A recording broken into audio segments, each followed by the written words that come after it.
Hello everyone, today we talk about the Battle of Freiburg, fought on the 3rd, the 5th and the 9th of August 1644 between France and essentially the Holy Roman Empire, but specifically the forces of the Electorate of Bavaria, led respectively by the Duc d'Enghien, the Grand Condé, that is Louis the second de Bourbon,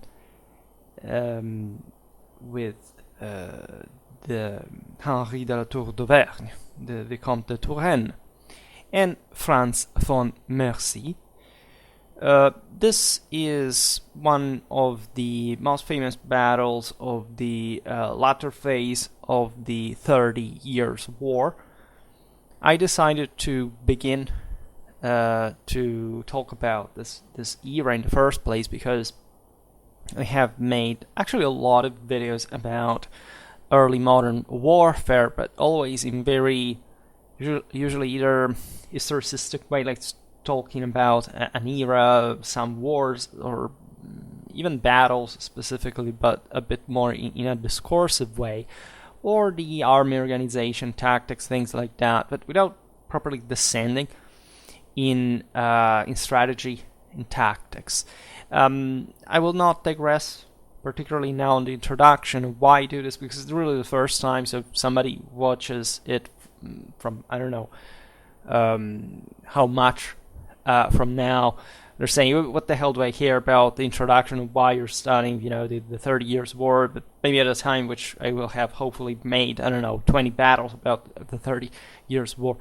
But it's interesting for me for a couple of reasons. First of all, as a medievalist that specializes in probably the art of war and more often than not tactics, this is a way just to expand further a bit more in the future.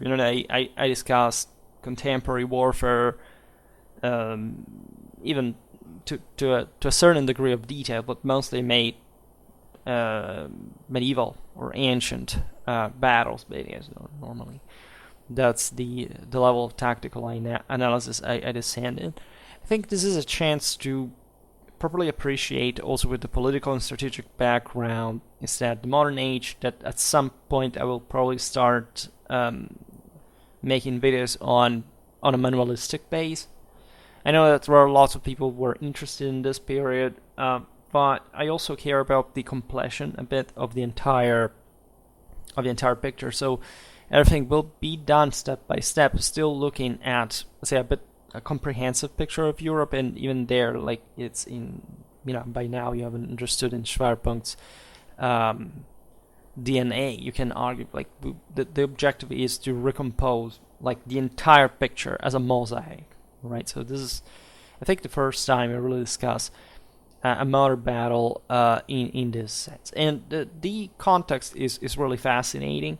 In the first place, at this point, the Sun King was not yet King of France, was in fact 1 year old.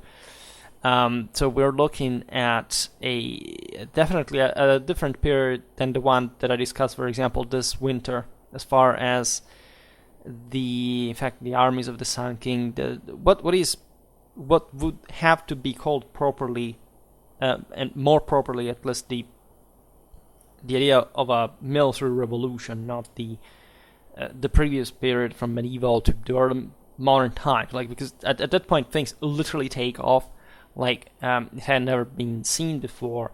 But somehow historiography, for very kind of selfish reasons, decided that the guy just began to study the early modern age, so that had to be the military revolution. Of course, there was no revolution of any kind, not even later. But if you have to go by proportion, surely things were changing. So we're actually looking not just at the 30 Years' War, that, as you know, is an incredibly complex conflict that we cannot just reduce even to the traditional, the canonic 3 or 4, whatever you count, phases. But not just to a simplistic picture, like in considering more or less the balance of power existing in the first half of the 17th century, but requires properly also spiritual a traditional, a religious education, which naturally is very hard to find anywhere, even among those who claim to have any, for that matter, which is the reason why I really will have to make more videos about this in the future. But having said this, again, I would stick to the events of this battle that is going to be dealt with, again, probably as a military analysis, both strategically and tactically. Naturally, we have lots of sources for 17th century warfare, so this is going to be a slightly different storytelling, at least methodologically, than the one I use for saying, I don't know, the other day we were talking about the Battle of Leuctra.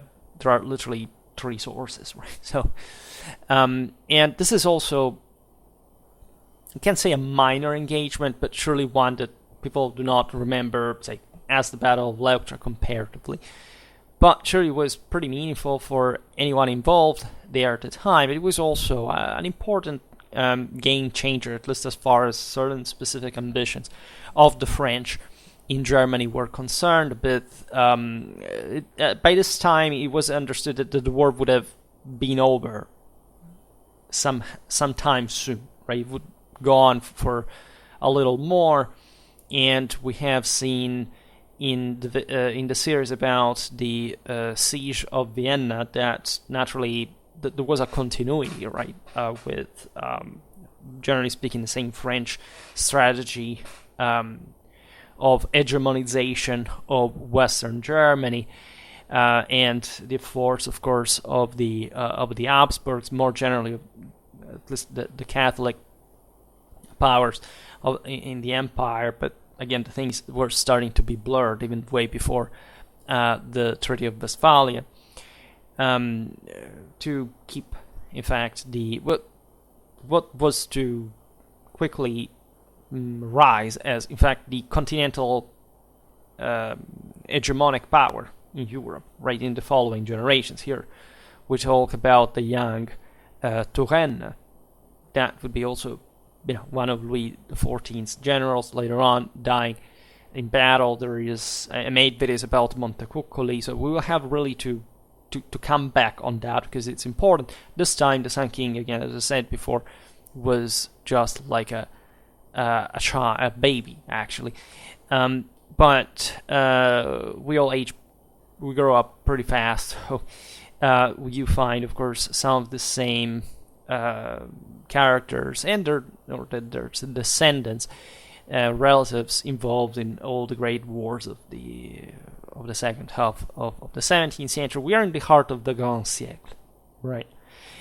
So this battle, getting into it, Freiburg in Breisgau, one of my favorite towns, by the way. I was there often on vacations in Baden-Wurttemberg, and a town that suffered dramatically from the 30 Years' War. I think they lost something like, they went down during the war like from 14,000 to 2,000 inhabitants.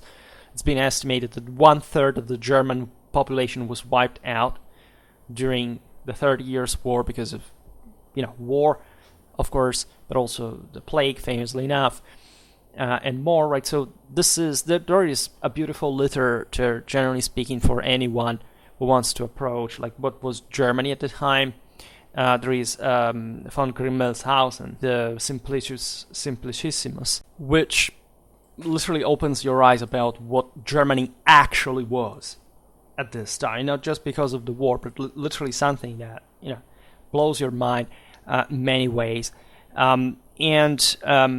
Naturally, so we look at this battle as a consistent and very bloody engagement, one of the bloodiest, actually, if not, I think it reached in relative terms the highest level. It's actually a series of engagements, right? It's not, in fact, even a one-day battle, as you have noticed from the time, because it was, again, fought on August the 3rd, the 5th, the 9th, right, with pauses between brutal clashes. From one side, we have roughly, it's difficult to appreciate the exact strength of early modern armies, but the French deployed something like 20,000 men The Bavarians, Imperials, 15,000, 16, some say 16,800,000 perhaps. Historiography was a bit more precise. In any case, they're just estimates. And as we've seen, commanded by significant generals, right? The Grand Condé and Turenne are, some of the greatest generals of the Grand Siècle. From the imperial side, Franz von Mercy actually was a very good commander that would die the following year with great distress of the Bavarians that lost basically their best general out there, and also would pay the consequences of it. And I would say the military interest of this battle mostly lays, first of all, in, again, the extremely high rate of casualties from both sides. In a sense, the way what impresses you is really how forth the French simply went at it, like against imperial fortifications and an army, again, that was just slightly less numerous than theirs, and in their equivalent, let's be honest about that. Which speaks volumes about French military culture, and at that point, the fact that, especially as we will see now, Louis de Bourbon was commanding 11,000 French regulars, so we are at the dawn of something more kind of properly modern in terms of training, discipline, equipment, and Turenne's mercenaries, right? The other thing is strategic in nature, that is to say, how important was this battle? First of all, Wu won, right, and Wu lost, and the results of Freiburg is somehow disputed, but I would go as far as saying that this was a French victory, right? Undoubtedly a tremendously costly one for of course the army itself, in part also for Mazzarino, for France in general, because it's not just the only bloodbath that occurred in that theater around the same time. So at some point the French, however, still managed to push the Bavarian army further east, and to also make a mess in the region. So basically, even though, as we will see, they managed to push away the Imperials, right? So that counts as a victory in the first place, but still, again, at a very high cost. All right.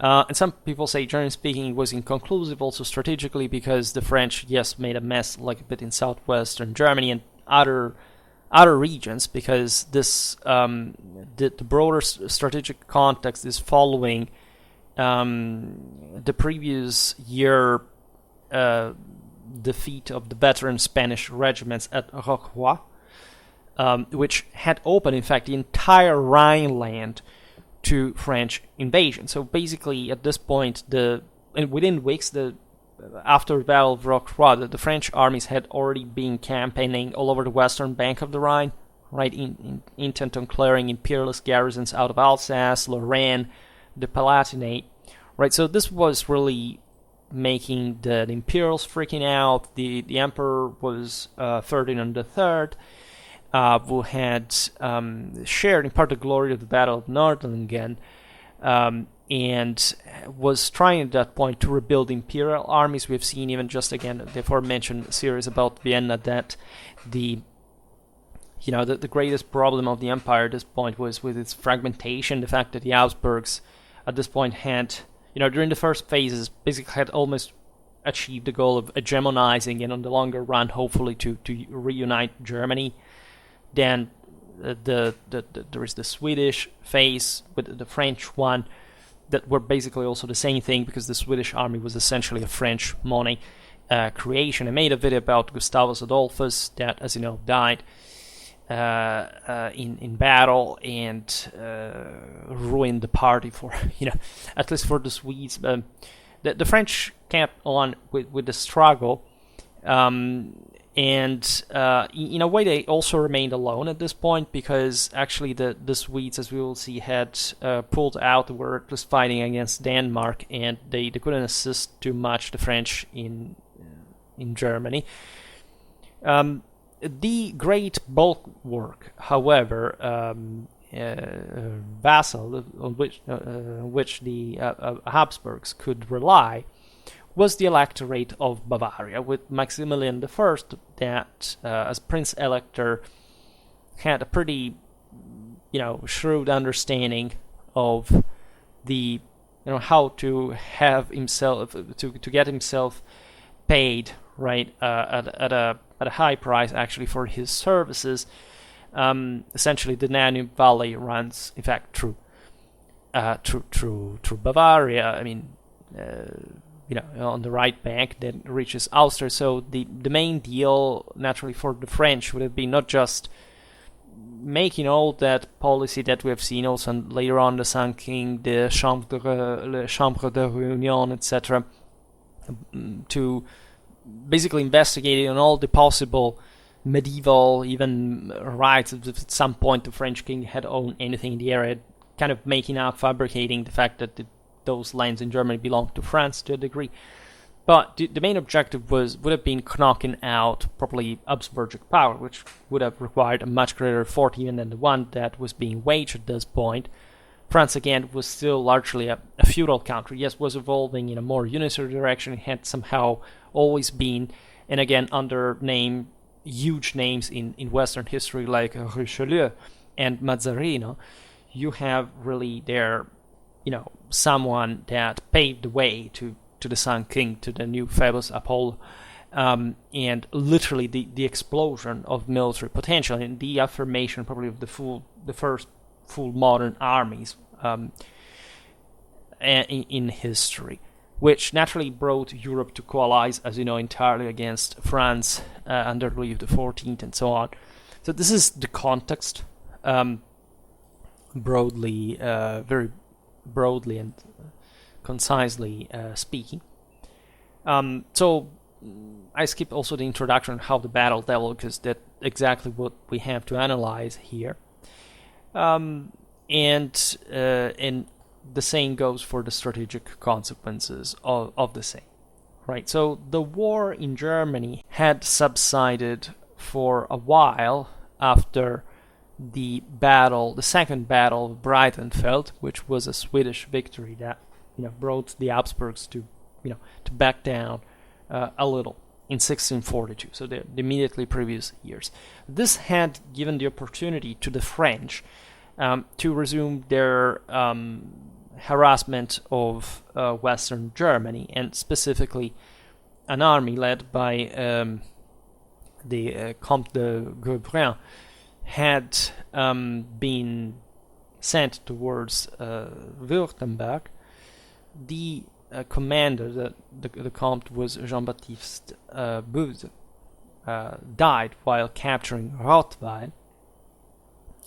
And afterwards, under the new leadership of the French, it was a Franco-Danish general, Josias Rantzau, that had been fighting also with the, under Maurice of Nassau, right, in the Netherlands, etc. So again, these were Protestants that fundamentally served France because of essentially the anti-Habsburgic interest.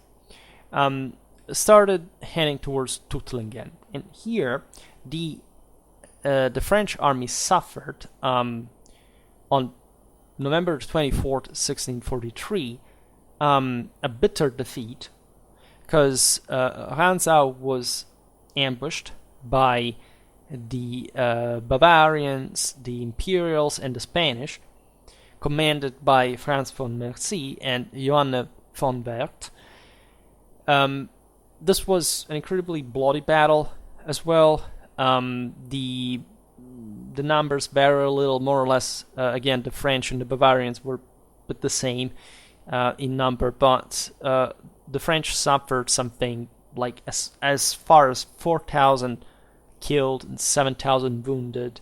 They lost their artillery and baggage, and many men, as a consequence, also died of hunger after the battle. So the relics of this force were forced to retreat across the Rhine into Alsace once again. So the Rhine line and or at least as for the same Freiburg, for example, as other centers, so towns that were in the immediate kind of vicinity, even a few tens of kilometers, were quite important centers just to block an eventual invasion of Germany.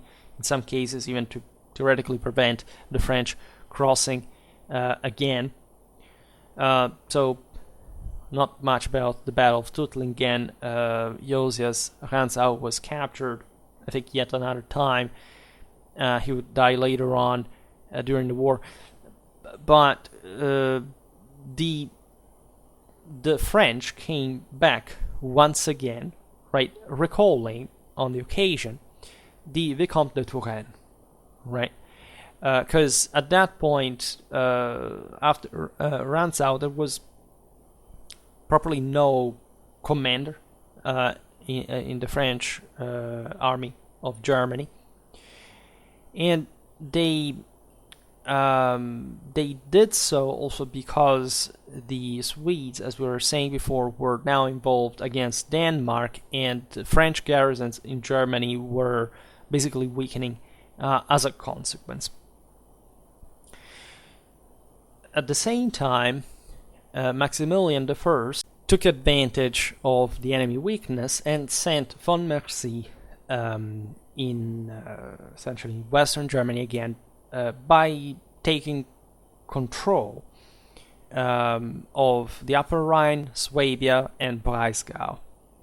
So when Turenne had withdrawn his forces on the face of the superior Bavarian ones, again, they're basically the same army would fight the Battle of Freiburg. We're talking about 15,000 men. I think Turenne at that point had something like, 8,000 men. So he had just to retreat. But he had left 2,000 men in Freiburg as a garrison, essentially, that could obstacle the Imperials for a while, buying a little time, right? Because the point there now was awaiting from other French fronts troops to be relieved, right, and to be disengaged, to be sent to back the Breisgau and to push in southwestern Germany once again. Von Mercy and his troops were so, say, galvanized by the success that on April 15, 1644, they crossed the Black Forest, essentially chasing Turenne, right, on the Rhine, near Freiburg, right.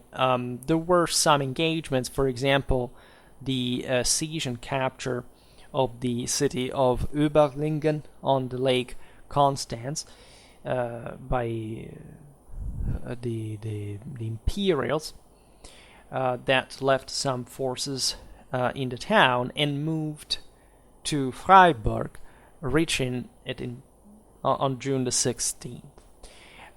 So at this point, the Bavarians were consistent, like 16,000 men, and there was no French force able to give battle.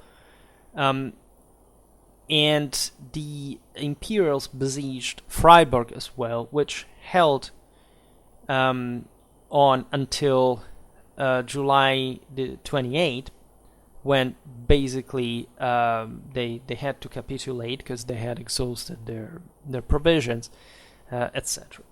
Right.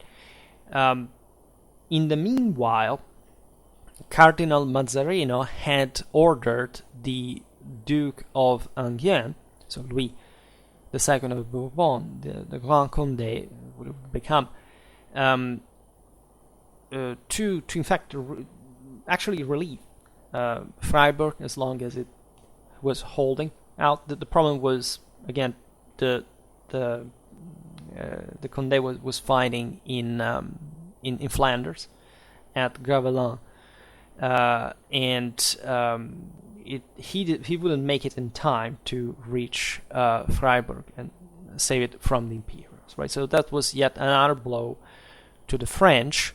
Enghien was coming with, as we've seen, 11,000 men, 10, 11,000 men, something, joining with Turenne, that at that point had been awaiting at Breisach am Rhein. That was, again, the useful bridge with Alsace, so basically the direction from which the French would have invaded, and the imperial forces thus were being threatened now by an equivalent, not a slightly superior number of French troops, including again against 11,000 regulars that were really something. So they decided just to await for the enemy in Freiburg, passing time digging in, entrenching, fortifying heavily themselves. And here there is also the map, but I didn't decide to make the video about it. But essentially, Freiburg has the river Dreisam in its south, right? And then the Black Forest is all like east and south, right, making a sort of crescent turn there. And the Bavarians essentially entrenched in the hills south of the city, so across the Dreisam, controlling naturally the bridges. Actually, I think only one, I don't know whether they blew other two, but their positions were pretty much scattered, so I don't think so. And awaiting for the French to attack the city from the south. That was was again heavily, a good defensive position with all this forested hills of the Black Forest, with lots of different kind of little valleys, within them forts, trenches, and other fortifications that had been erected with very hard work by the Bavarians. So basically the French, in order to attack the city, had to go past the Bavarian army itself, right? It was heavily entrenched just south of the city, and that was the real enterprise. Again, remember that the French were very confident, but they were just a little bit more than the Bavarians, the Imperials. So in general, from a strategic point of view, and this is exactly in fact what the French did, the basic was kind of course, counting. There was criticism, and we'll see now, the disadvantage posed by just the attacking condition against a heavily entrenched enemy, but using, say, with an equal force, more or less, to him, because it's not really much the terrain of the fortification, but the men to make the defense, and hopefully taking them from the flank or the rear or something, that trying to cut them either the way back to Freiburg, which was actually not achieved, but at least opening up a secondary front with the exceeding amount of forces that they had under their command. And naturally, the joint command between Turenne and Duc d'Enghien fit this scenario, because as we've seen, they just had their own troops. We can't talk. We don't see at least an enormous degree of cooperation. At least this was at some point not achieved during the battle. These days of fighting, but especially on the first day, the French used these forces in a separated fashion very cleverly, and still speaking at least of the effectiveness of these commanders in the first place. The positions the Bavarians had occupied south of the city were Schönberg, Lorettoberg, and Bromberg. Now, these are three reliefs aligned longitudinally, let's say, except Lorettoberg with the Loretto Kapelle has an extension that runs towards the north, in the proximity of Freiburg itself. It has some, also settlements around. So it's a bit the area in which, as we will see, the most of the fighting would take place, because there is a little stream there you have to cross before even reaching the Dreisam that had another further course of water. So it's exactly the point you have to break if you want to access the 3 bridges that across the Dreisam bring you into Freiburg itself. And albeit by this point the first line of defense of the Imperials was probably in the further south, and along this ridge that runs latitudinally from the Loreto Capelle to the in between, in fact, the massifs of the Schönberg and the Bromberg. So while Freiburg fell on July the 28th, the French reinforcements from Louis de Bourbon arrived on August the 2nd, right? Just for the series, like, if you had awaited for a little more, but, or if you had been faster from the other side to arrive a little more. But, these things do happen because you can't quite coordinate everything like in the way you would like to. It was a race, definitely, against time. Again, these forces were also properly distracted from another theater that required support, right? Gaston d'Orléans was taking Gravelines on the Flemish coast. That was, an important settlement. By the way, there was the Battle of Gravelines in the second half of the 16th century. Once I made a study about that, I can't simply read you the script in one of my videos here as peels of Schwerpunkt, let's say. This is another story, though. So the Bavarians at this point had already occupied Freiburg, so they didn't have so much time, right, to dig in, but naturally they had taken precautions and actually working pretty hastily, exactly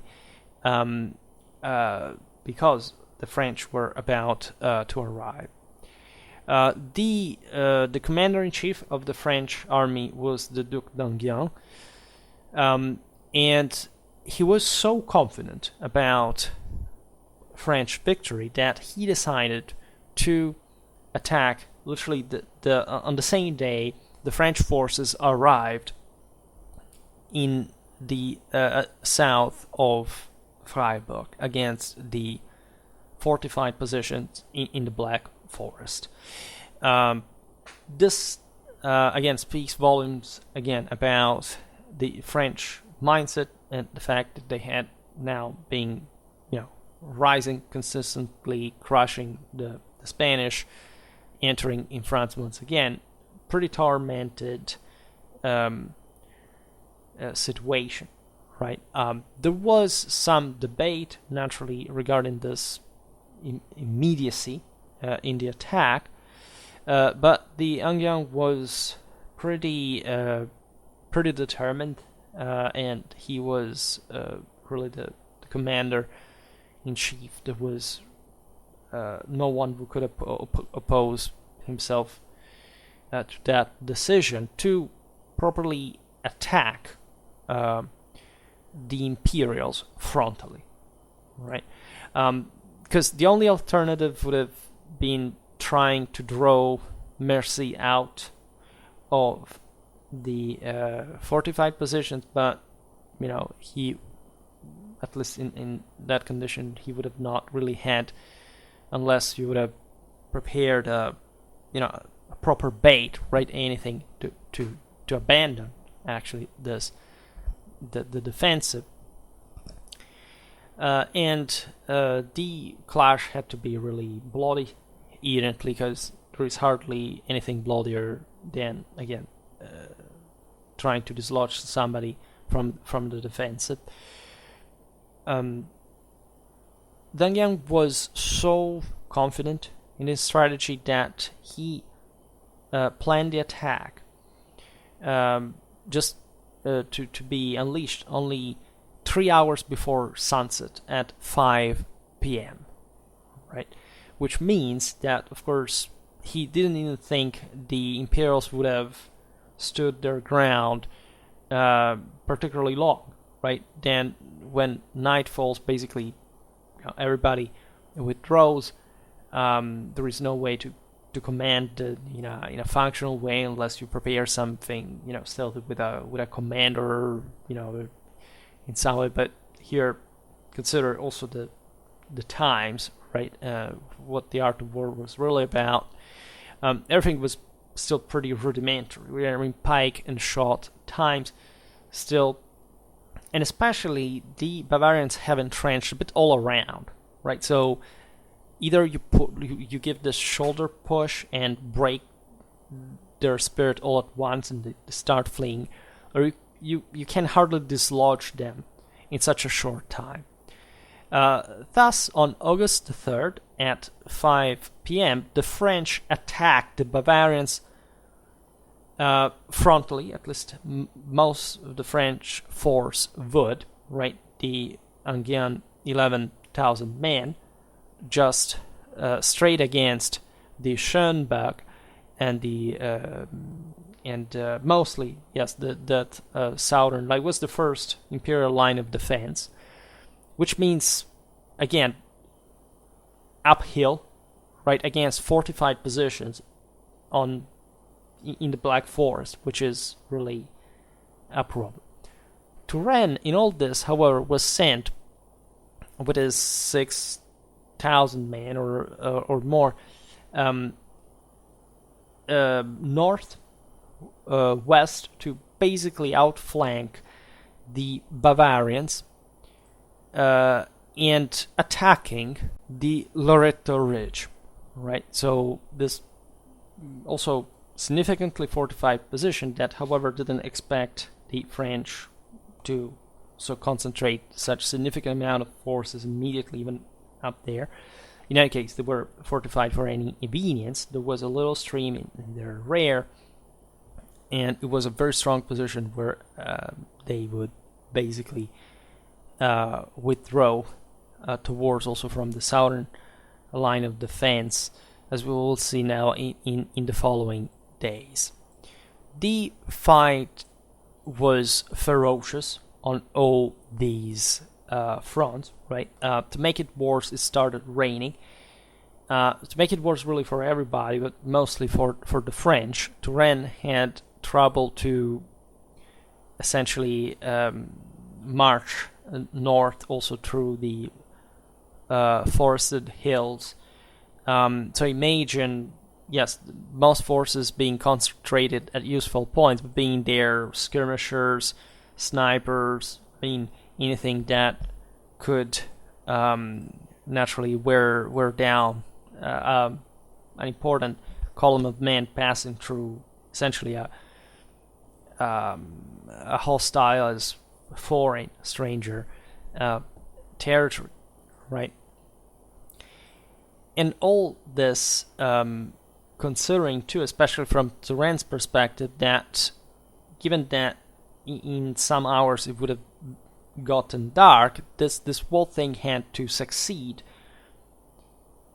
or, right, at least Turenne's forces would have been in a quite uncomfortable position, because they would have been kilometers away from the main force of the Angevin, and the most likely route to rejoin him at that point would have not been in just coming back with the way they had already crossed, but as we will see now, to the south, so also through other imperial resistance, which tells you also a bit the adventurous boldness of it all, right? This is exactly the period of Schwackler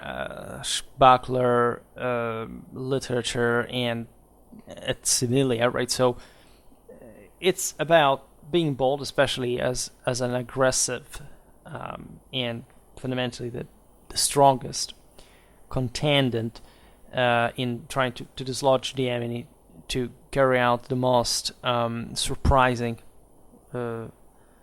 condition by making good use of your reserves and attacking the enemy from the flank. So again, actually well planned action, right? And consider that here the French intelligence was bit more advanced, right? Mazzarino had succeeded in sending in Vienna and other enemy capitals a substantial amount of spies to in fact collect information about von Mercy's force, whereas the Bavarians didn't know much about what the French were doing. The Habsburgs, the Electorate of Bavaria had not really proceeded with much precautions in that sense. In any case, again, the clash was furious, right? And it managed to break the Bavarian resistance as far as the first line of defense was concerned.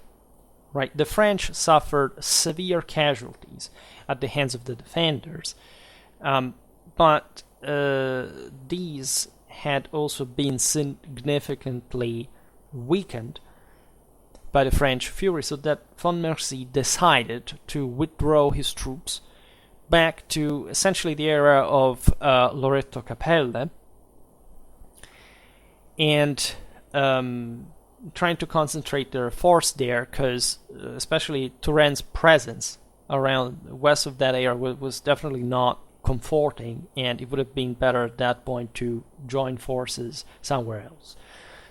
This first day of the attack was really a thing, because first of all, consider that von Mercy in all this was caught by surprise by Turenne's movement. So even though Loreto's position was well defended, still this surprise could bring nefarious effects on the imperial morale. So von Mercy was pretty quick at especially putting into safety part of his artillery that had been deployed in a more advanced position. I didn't say that, but essentially the Imperials had something like 20 guns, and the French had almost double. So they had a lot of firepower to deploy against Mercy that couldn't afford to lose many of that. So rather than just sitting there being pounded under the rain in the darkness by still an overwhelming French force, given that most imperial forces were scattered all around this area, not really concentrated anywhere, he decided to pull out and to settle on kind of more concentrated positions, right? So as violent, brutal, chaotic as this engagement was, the French fundamentally managed to advance on the Schönberg towards Bromberg, and Enghien and Turenne managed to also to regroup at Merzhausen, which is, if you see the map, just between, in fact, the Schönberg and the and Loreto, right? So that area that is also significantly, in fact, ahead, right? It basically, it's in between these two massives that open towards the plain, where, in fact, around Wöhre, where just south of Freiburg, where in fact the Imperials would make their stand significantly against also now even more concentrated French forces that would feel, in a sense, a bit bottled up, but still the Imperials were now under heavy pounding, right? So it was, again, an incredibly attritional clash, right? So much so that no battle was fought during the 4th of August, right? The day after the first attack, because this was the moment in which the French still had to bring all their forces that were scattered around at Merzhausen, and also they had to decide what to do at that point. And the most logical choice, of course, would be made on August the 5th, the French decided to attack in a direct way by sending several waves of men in the Loreto Ridge, right, the Loreto Berg, which was not only the ridge itself, but some settlements around, some, again, entrenched, fortified. Here we had to look at the tactical engagements would be mostly infantry, so pike and shot, mostly going towards the latter, supported by substantial amount of cavalry and some guns, as we've seen. And most of these clashes would revolve around taking control of fortified positions, farms, really. Essentially, the Imperials would stand their ground behind certain perimeters and would inflict massive casualties on the French that advanced in open ground. But this was a time in which the shot was yet not enough to stop the pike, let's say. So the French would arrive at the perimeter and would start engaging hand-to-hand fighting the Bavarians. So their losses would be suffered also by the defenders. Generally speaking, the French didn't manage to break through, right? And the engagement on August the 5th that saw really a lot of back and forth, like, because the Imperials, once managing to push the French back, or sometimes even while the French had been so adequately softened up and being attacking, or before they would attack themselves, would pass to counterattack themselves.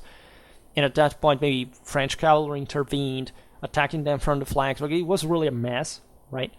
And this was, again, one of the single bloodiest engagements in a given, relative terms, given the demand, the time, the ground in the 30 Years' War, right? Much of the problem here was the fact that the French attacks couldn't be quite well coordinated. We don't know exactly why, if the Touraine and Enghien didn't have perhaps maybe a feeling with one another, or simply the situation on the field was so messy that and compressed, because as you can see, there's small spaces, right? There are a few hundred yards, so nothing particularly suited for great maneuvers or whatever. Again, we're talking about tens of thousands of men from both sides that are literally massacring each other in a brutal muscular strength test. And again, it's really this is an age of true heroic fanatism. Right, this is the same age in which the French would go out there being massacred, all dressed up with lace, etc. under the Ottoman cannons in Candia. You would find lots of this acts of pure bravery, right, of fanatic bravery that were just to highlight the greatest. It was about all the heroic transfiguration according to traditional religion, right? It was the purest and simplest sublimation of mankind in these clashes. Naturally, it was a miserable situation, a pure bath of blood, people cut to pieces. All what you can really imagine from these, intense and closely packed clashes around just like a ditch, a wall, or something like this. This day was the bloodiest. The French fought really well, right, at least spiritually speaking. However, they lost as much as half of their army, right?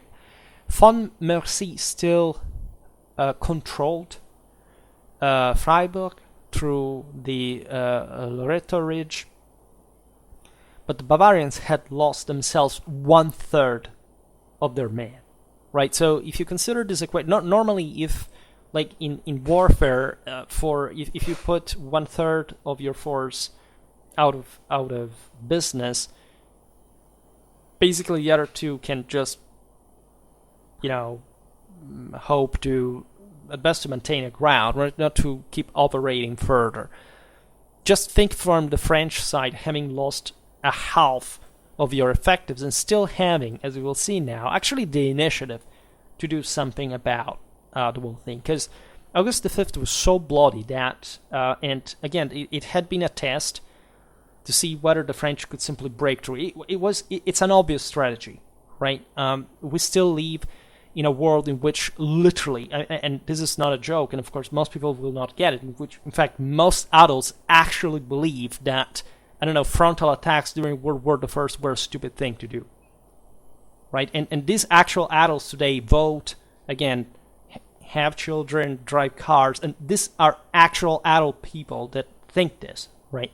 Of course, it was an extremely sound logic in charging frontally to concentrate force and smashing the enemy, inflicting as many losses as possible, right? And at that point, it's war is by Clausewitzian definition, of course, a clash between moral forces that reciprocally influence each other, and basically the outcome of this clash could not be decided if not by carrying it out, and waiting was definitely not from the French side, and that had really the advantage of this all.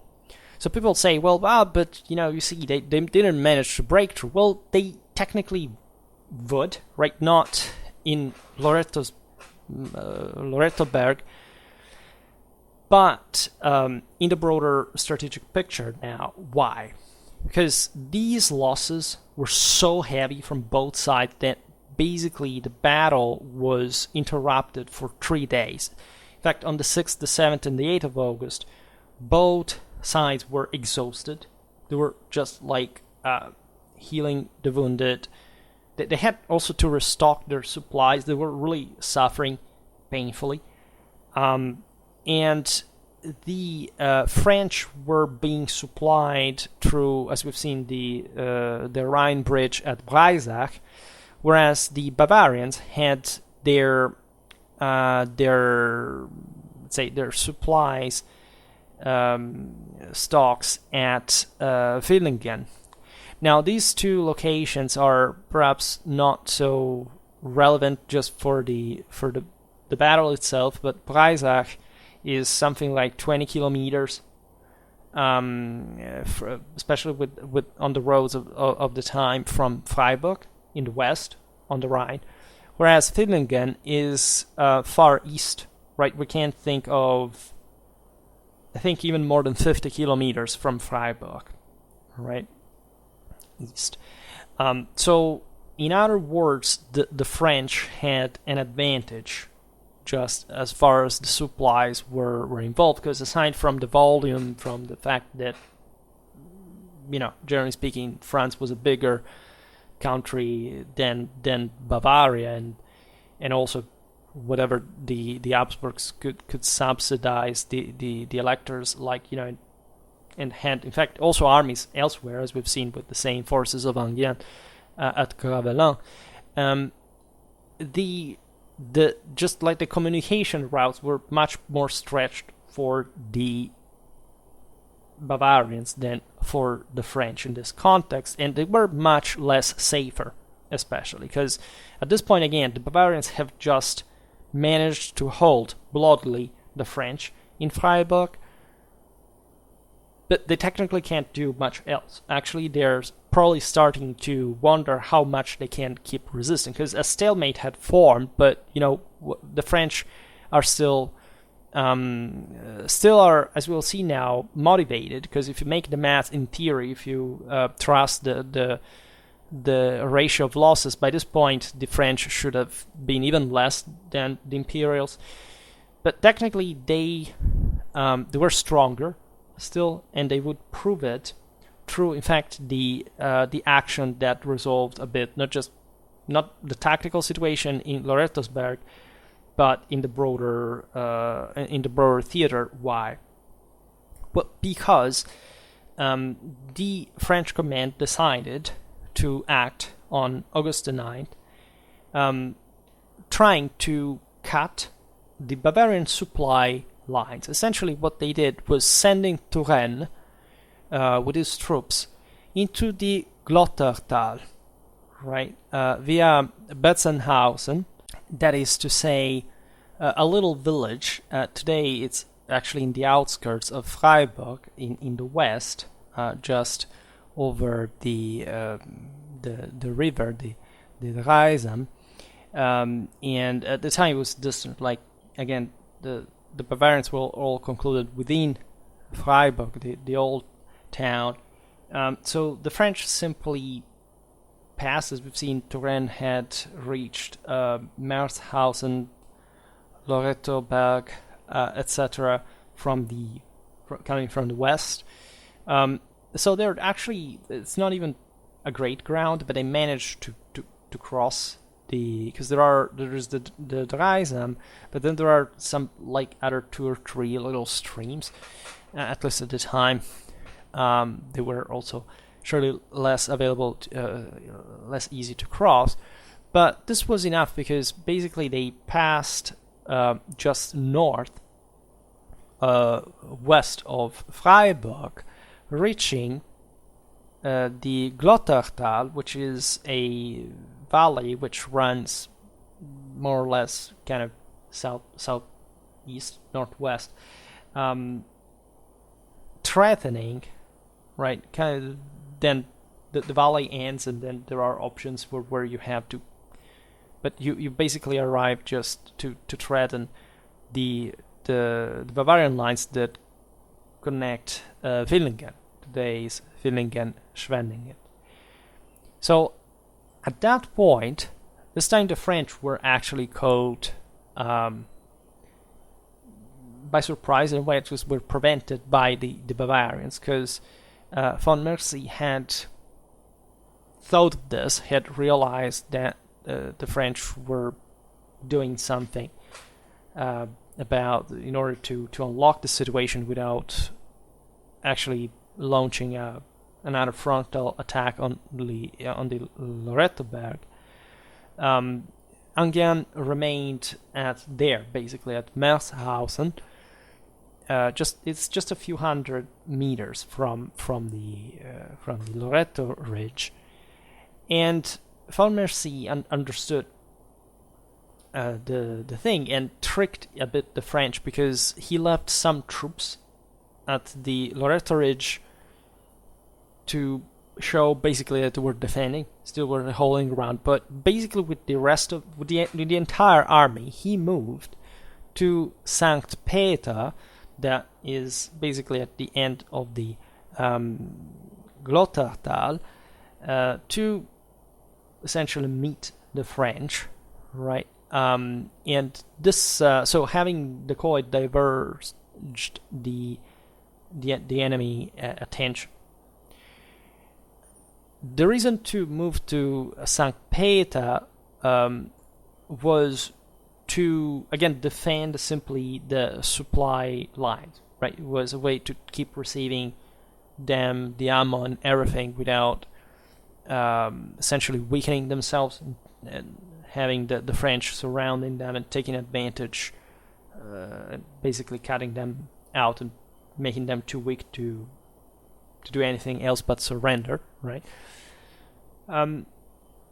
However, things didn't go exactly well for the Imperials, because Turenne's forces attacked the Bavarians, right? So the interesting thing, again, is that allegedly the French had at this point even less troops than the Bavarians, but attacked them anyway, thought to have flanked them anyway. And in this engagement, that was also pretty bloody on August the 9th at St. Peter, the Bavarians managed to essentially disengage themselves successfully and retreating to Villingen, so basically abandoning Freiburg, and that's why, the battle is considerable a French victory at the end of the day.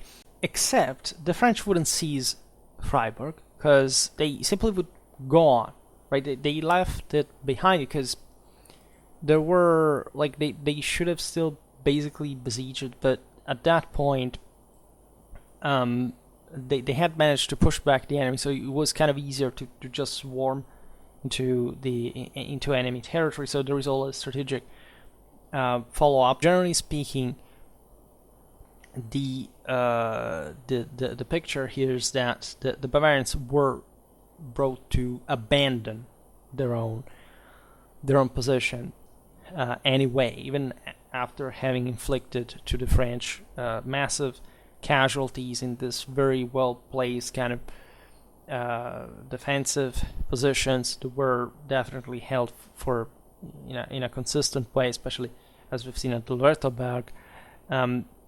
The French were still able to maintain the initiative, right? And what actually happened on August the 9th there was that there were other French casualties, light Bavarian casualties, but the Imperials essentially disengaged successfully, also because they left an important amount of their baggage and then their artillery behind, which can be imputed to the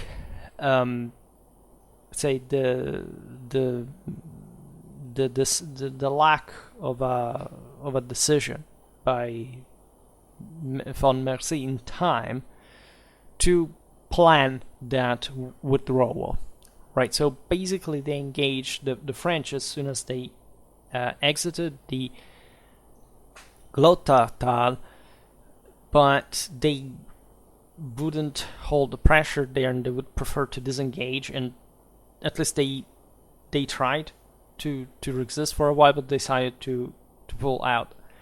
And so the French seized further resources, etc. Again, mostly I think it was like 3 guns, most of the baggage, right?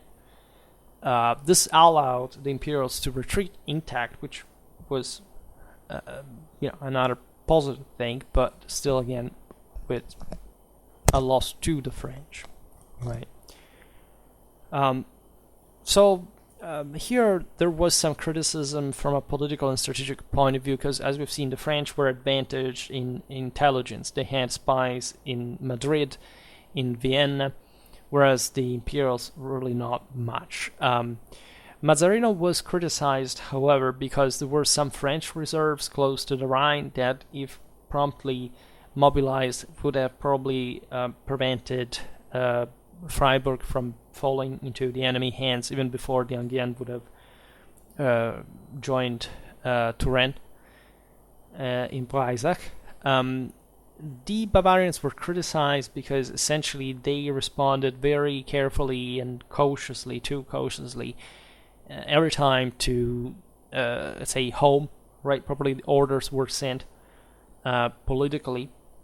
So this allegedly may have prevented them from kind of exploiting at least certain moments of French weakness during the fight. We don't know exactly which ones precisely, but still, again, the idea is that the Bavarians withstood this massive impetus, and the French would have not. There is no proof here that they were at any point about to break, right? The only counterattacks we know of were at Loretosberg, and they were somehow very localized, were part of the broader clash where both armies basically just pushed one another, but without having probably even the capacity just to simply break and pursue them. Except, again, the French had this constant initiative and felt like more, at least stronger until the 5th, as we've seen, when they realized probably that there was no way to break through the Imperial defenses with a frontal attack, right? Still, again, the Bavarians left Freiburg relatively undefended, so if the French had liked to take the town, they would have invested themselves into it, but preferred to pass by, right? So again, we're talking about very heavy troops. The Bavarians lost, and here we're not so sure because the data are really foggy, generally speaking. We're talking about incredible losses, definitely, even just for these armies to have been able to stand on their feet, right? The imperial losses have been estimated something between 2,500 and 6,800, right? Probably there was something around 5,000, right? Which is very high. It's again 1/3 of the, as some, in fact, of the sources say, of the entire force.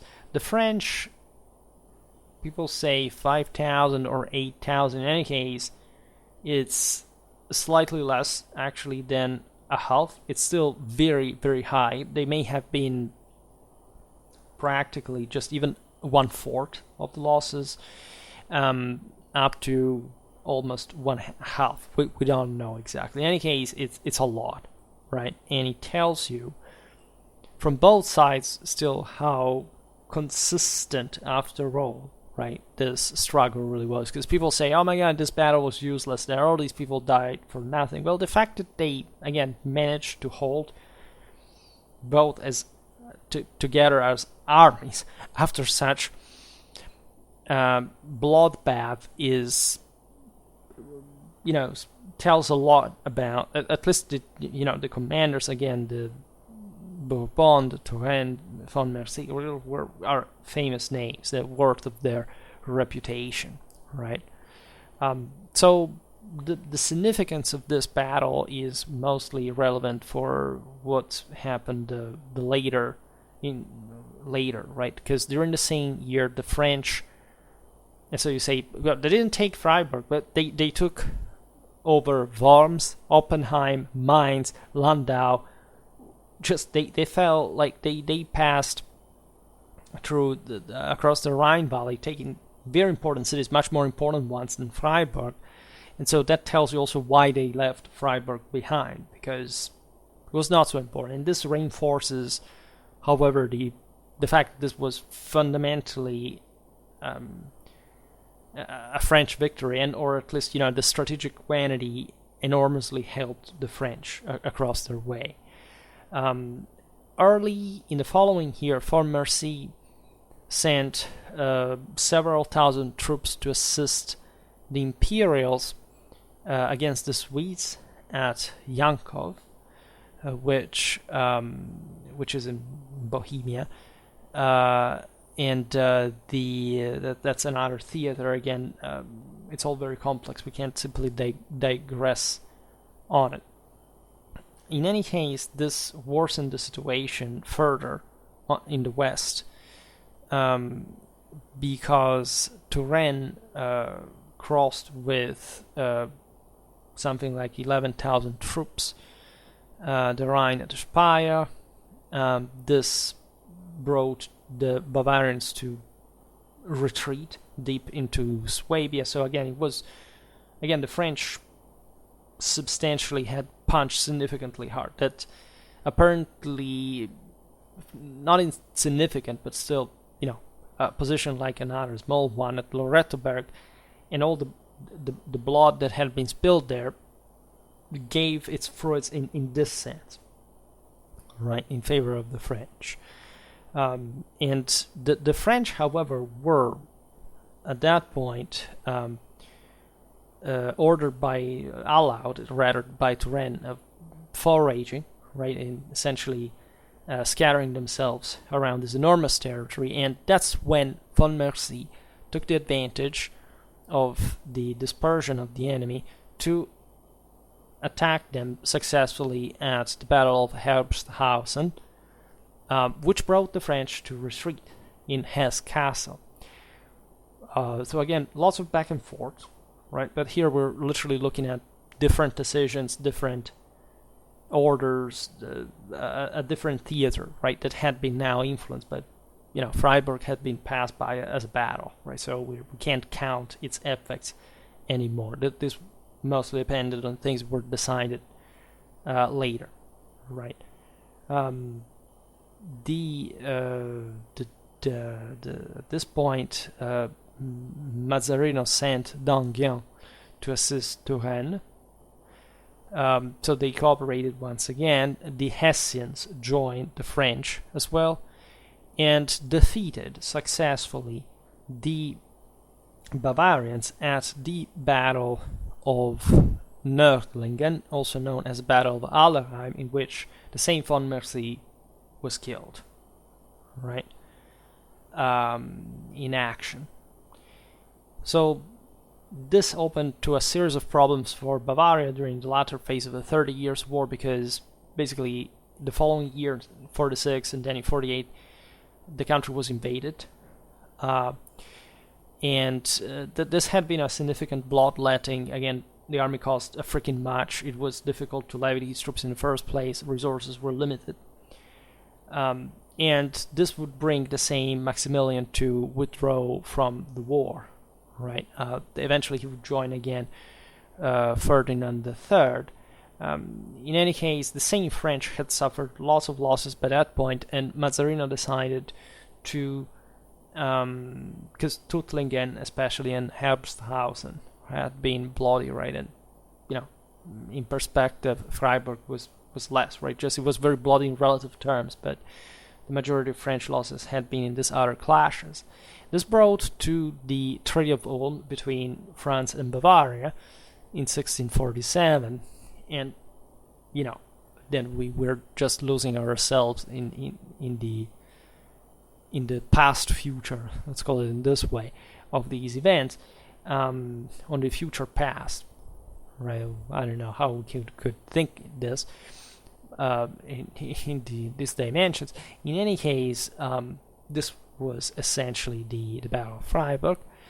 I think it's an interesting battle because it shows, like you see from the tactical to the strategical, how it is necessary to really understand what victory and defeat really means, because victory and defeat are relative at the end of the day to the ultimate end of this picture. And there is no doubt that in the aftermath of Freiburg, the French gained the upper hand, because the Bavarians had basically abandoned those positions and also couldn't intervene on the Rhine and so on. So this was, in my opinion, a French success, a very costly one, very bloody one. It was a great massacre for both contenders. In any case, again, the war went the way it did, so we will keep watching looking at these battles, hopefully, because they're really very, very interesting.